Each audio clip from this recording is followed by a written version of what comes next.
قد قال عليه الصلاة والسلام: تداووا عباد الله، ما أنزل الله من داء إلا جعل له دواء علمه من علمه وجهله من جهله.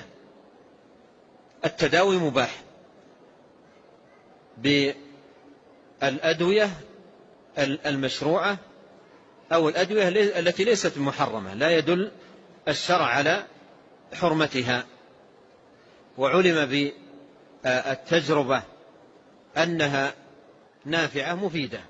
أما التي دل الشرع على حرمتها والمنع منها، حتى لو جرب بعض الناس أو أرشد بعض الأطباء إلى استعمالها، لا تستعمل، لأن الشرع جاء بالمنع منها. ومن ذلك ما يسأل عنه بعض الناس مما يرشد إليه بعض الأطباء، وهي الأسورة النحاسية التي تباع في بعض الصيدليات.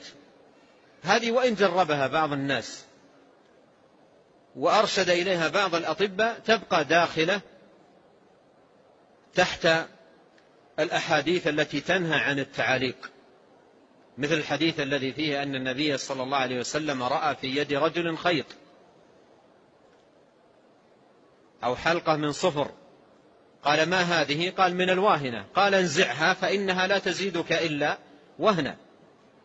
قال: من الواهنة، يعني الواهنة ألم، وهم يزعمون أنهم إذا وضعوا هذه الحلقة من الصفر خف الألم، فقال: انزعها فإنها لا تزيدك إلا وهنا. فالتداوي الذي دل الشرع على المنع منه لا يحل الإنسان أن يتداوى به، وإن قيل له أنه مجرب ومفيد، حتى وإن أرشده إليه بعض الأطباء. ولهذا أفتى علماؤنا من أمثال الشيخ ابن باز رحمه الله والشيخ ابن عثيمين رحمه الله وغيرهم من أهل العلم على عدم جواز استعمال مثل هذه الأساور للتداوي والعلاج، لأن الشرع جاء بالمنع من هذه التعاليق.